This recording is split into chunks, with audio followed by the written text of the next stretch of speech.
किसी गांव में चंदू नाम का एक आदमी रहता था।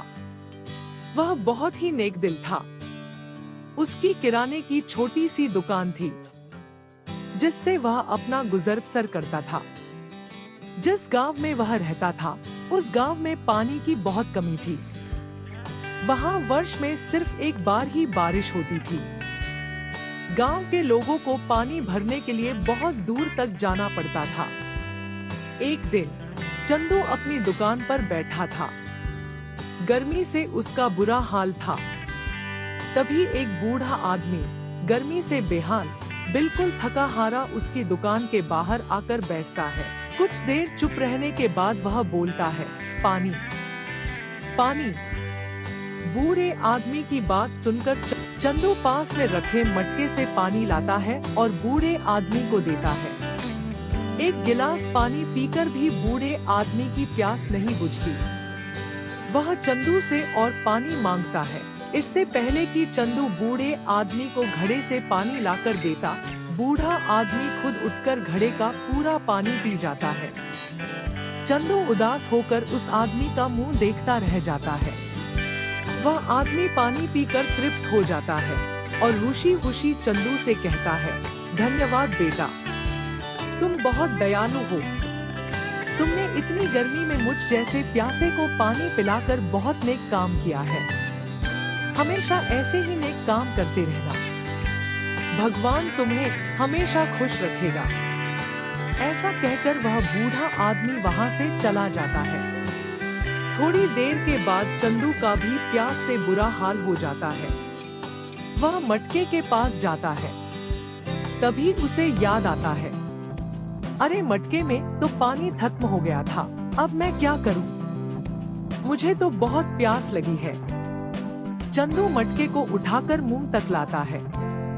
तभी उसमें से थोड़ा पानी निकलता है, जिससे उसकी प्यास बुझ जाती है।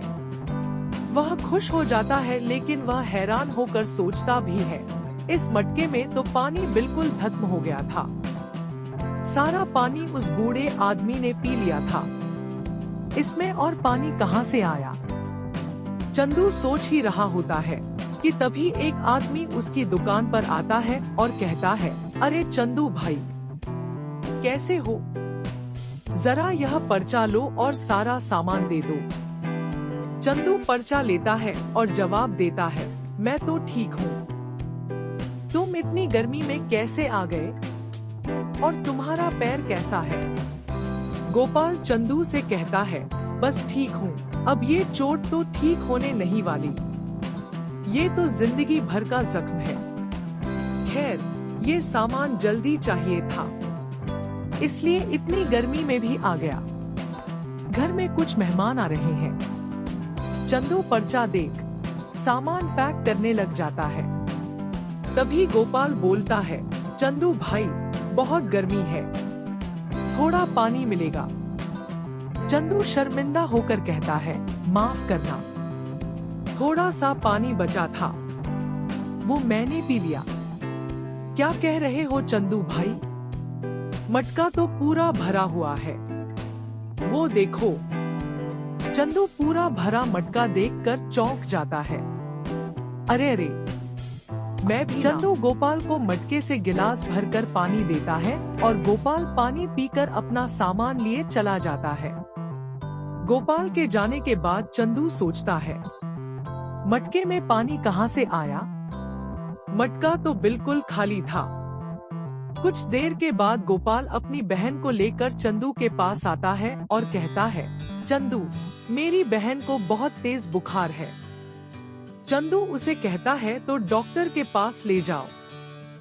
मेरे पास क्यों आए हो? कुछ देर के बाद गोपाल अपनी बहन को लेकर चंदू के पास आता है और कहता है, चंदू, मेरी बहन को बहुत तेज बुखार है। चंदू उसे कहता है, तो डॉक्टर के पास ले जाओ। मेरे पास क्यों आए हो? गोपाल चंदू से कहता है, तुम जल्दी से उस मटके का पानी इसे पिलाओ, ये ठीक हो जाएगी। ये तुम क्या कह रहे हो? गोपाल चंदू से कहता है, तुम्हारे उस मटके का पानी पीकर मेरे पैर की चोट ठीक हो गई, जो डॉक्टर के हिसाब से जिंदगी भर ठीक नहीं हो सकती थी। उस पानी में जरूर कोई जादू है जिसे पीने के बाद कोई भी बीमारी ठीक हो सकती है। चंदू गोपाल की बहन को मटके का पानी पिलाता है और गोपाल की बहन बिल्कुल ठीक हो जाती है। धीरे धीरे मटके वाली बात पूरे गांव में फैल जाती है। कुछ ही समय में सभी लोग बारी बारी से चंदू के पास अपना इलाज कराने आने लगते हैं। चंदू सभी लोगों की मदद करके बहुत खुश होता है। वह पानी पिलाने के बदले किसी से कुछ नहीं लेता, लेकिन लोग अपनी खुशी से उसे कुछ न कुछ दे रहे थे। वह मन ही मन उस बूढ़े आदमी को याद करता है। वह आदमी जरूर कोई फरिश्ता था जिसकी वजह से ये हुआ। अब चंदू की दुकान के बाहर हमेशा बीमार लोगों की लाइन लगी रहती थी। वह देखकर चंदू सोचने लगा, अगर एक अमीर आदमी रोज इलाज के लिए आ जाए तो एक ही बार में मेरे इतने पैसे बन जाएंगे। एक दिन एक बूढ़ा आदमी उसकी दुकान पर आता है और बोलता है, पानी। तभी राजा के कुछ सिपाही चंदू के पास आए और कहने लगे, चंदू अपना वो मटका लेकर जल्दी हमारे साथ चलो, महारानी को चोट लगी है, उन्हें ये पानी पिलाकर ठीक करो। चंदू उनसे कहता है, भाई जरा रुको, पहले मुझे इस बूढ़े आदमी को पानी पिलाने दो। नहीं, तुम पहले हमारे साथ चलो। अगर तुम महारानी का इलाज करोगे तो तुम्हें बहुत सारा पैसे और गहने मिलेंगे। सिपाही की बात सुनकर चंदू के मन में लालच आ जाता है। वह तुरंत मटका उठाकर सिपाहियों के साथ महल चला जाता है। महल पहुंचकर वो महारानी के लिए जैसे ही मटके में से पानी निकालने लगता है तो वह देखता है कि मटका खाली है। चंदू हैरान रह जाता है। महाराज चंदू से कहते हैं, महाराज चंदू से पूछते हैं, क्या हुआ चंदू? इतना समय क्यों लग रहा है? जल्दी करो। चंदू हैरान होकर ऐसा कैसे हो सकता है? अभी तो मटका भरा हुआ था, यह खाली कैसे हो गया?